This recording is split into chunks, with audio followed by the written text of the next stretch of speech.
Oh, Anna Demol, elle s'énerve, Anna Demol. Elle est tendue, hein. Elle est tendue. Il est en train de la placer derrière Erdelios pour essayer de la calmer un petit peu, Alexandre Brivard, mais c'est vrai qu'on la sent excitée, hein. Nouvelle tentative. On va se placer au couloir 4 avec Anna Demol. Ouais, très très tendue Anna Demol. Aïe aïe aïe aïe aïe aïe aïe. Elle est au galop, la favorite.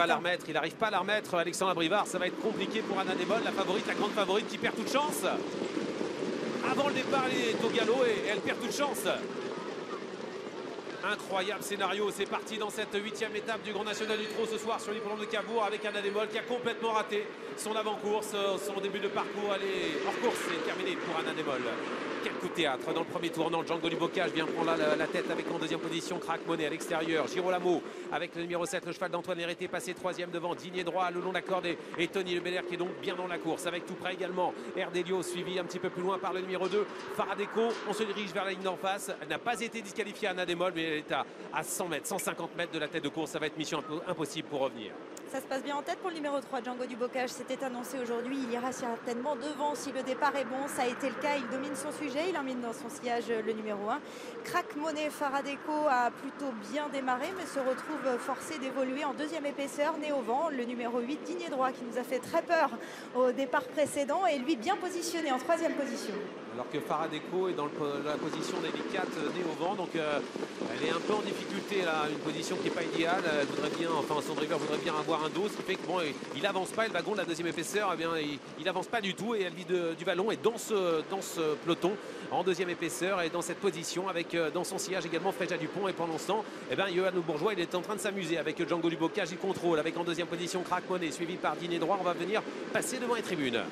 Nouveau passage devant les tribunes, effectivement, avec toujours le même animateur, le numéro 3, Django du Bocage. On accélère un petit peu à l'extérieur avec le numéro 2, Faradeco. Benjamin Rochard la laisse aller un petit peu pour se retrouver à hauteur des animateurs et en mettre dans son sillage le numéro 10, Elvis du Vallon. Ouais, ça se complique sérieusement pour Digné droit qui quitte la course, hein, qui quitte le peloton, qui est disqualifié.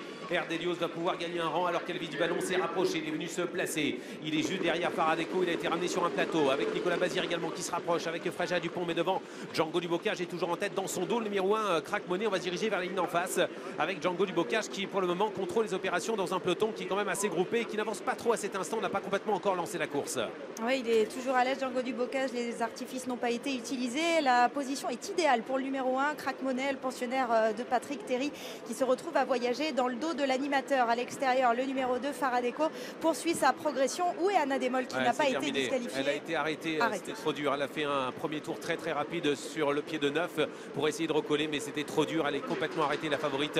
Elle est hors course, direction le dernier tournant. La course va se jouer bientôt avec Django du Bocage sollicité qui a un petit peu de mal pour le moment à résister. À l'extérieur, on va bien avec Faradeco. On va très très bien avec David Thomas, avec le numéro 10, Elvis du Vallon, prêt à contre-attaquer, à passer à l'attaque. Pour le moment, il patiente 4e dans son dos. Fréja Dupont, attention parce que Faradeco accélère et Django du Bocage a du mal maintenant à finir.